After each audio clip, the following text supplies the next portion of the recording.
6 7 8 1 2க்கெல்லாம் பாவம் கதவே இல்லை. கதவு இல்லாம ரொம்ப கஷ்டமா இருக்குது. கூட்ட கூட முடியல. கதவு ஜன்னல் எல்லாம் ரொம்ப துருப்பிடிச்சு போய் கிடக்கு. மழை பெஞ்சாலும் சரி தண்ணி ஒழுகி கிளாஸ் பூரா தண்ணி ஆயிடுது. அதனால அங்க போன அந்த கம்பியெல்லாம் தொட்டா சாக்கடிக்க ஆரம்பிச்சிருக்கு. அதனால எங்களுக்கு தான் ரொம்ப கஷ்டமா இருக்கு.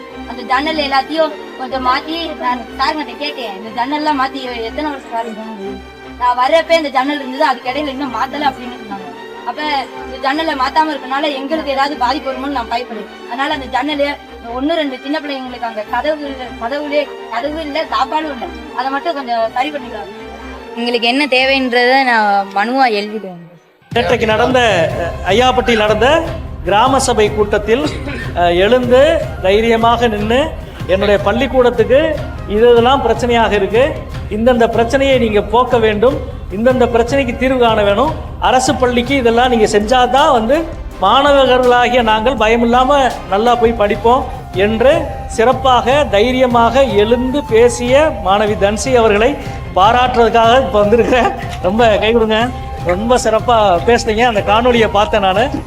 6 7 8 1 2க்கெல்லாம் பாவம் கதவே இல்லை. அதனால அந்த ஜன்னலு 1 2 சின்ன பிள்ளைங்களுக்கு அந்த கதவு இல்லை சாப்பாடும் இல்லை, அதை மட்டும் கொஞ்சம் சரி பண்ணிக்கலாம். ரொம்ப தைரியமாக ரொம்ப சிறப்பாக பேசுனீங்க, வாழ்த்துக்கள். நாம் கோரிக்கையை கேட்கணும். நாம் நல்ல விஷயங்களை பொதுவான விஷயங்களை கேட்குறோம்.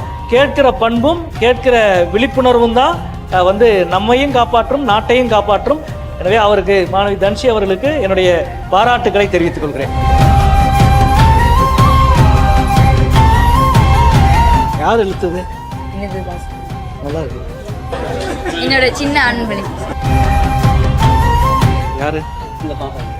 இவங்க மார்க்ஸ், எங்க சித்தப்பா அந்த மாதிரி நிறைய தலைவர்களோட புத்தகங்கள்லாம் வாங்கி இவங்கள படிக்கணும், இவங்கள மாதிரியே நம்மளும் நல்லதுக்காண்டி போராடணும் அப்படின்னு சொன்னாங்க.